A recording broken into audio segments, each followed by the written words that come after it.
અંકલેશ્વર નજીક કામધેનુ એસ્ટેટ 2 માંથી ગેરકાયદેસર સંગ્રહ કરાયેલો ઇન્ડોનેશિયન કોલસાનો જંગી જથ્થો પાનોલી પોલીસે ઝડપી પાડી ₹54 લાખથી વધુના મુદ્દામાલ સાથે 5 આરોપીઓની અટકાયત કરી છે.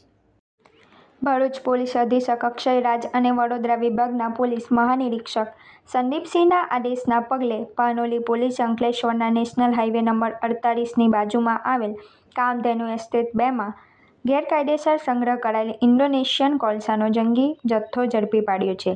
પાનોલી પોલીસ સ્ટેશનના police inspector SM Desai night પેટ્રોલિંગમાં હતા ત્યારે તેમને બાતમી મળી હતી કે બાકરોલ ગામની સીમમાં આવેલ કામધેનુ ઇન્ડસ્ટ્રીયલ એસ્ટેટ 2ના પ્લોટ નંબર 6 અને 7ના ગોડાઉનમાં ગેરકાયદેસર રીતે ઇન્ડોનેશિયન કોલસો રાખી તેનું વેચાણ કરવામાં આવી રહ્યું છે.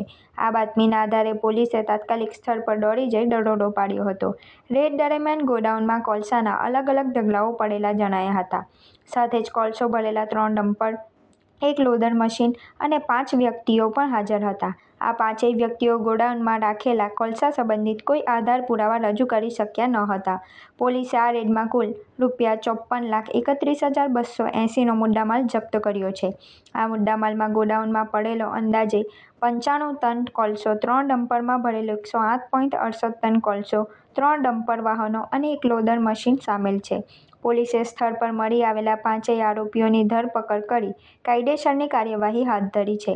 પકડાયેલા આરોપીઓમાં સમીર અલ્તાફ સૈયદ, આકાશ ગંગાદીન રાજપૂત, કવલજીતસિંહ, શુભેંગસિંહ, કુલવેન્દ્રસિંહ, જસવંતસિંહ અને સુગંધકુમાર સુરેશસિંહનો સમાવેશ થાય છે. તો કેમ છો ભરૂચ? નવરાત્રીમાં ઇલેક્ટ્રોનિક્સ વસ્તુ લેવાનું વિચારી રહ્યા છો? તો ચાલો શ્રી કૃષ્ણ ઇલેક્ટ્રોનિક્સ, જ્યાં તમને મળશે AC, TV, fridge, washing machine, home theatre જેવી બીજી ઘણી બધી વસ્તુ.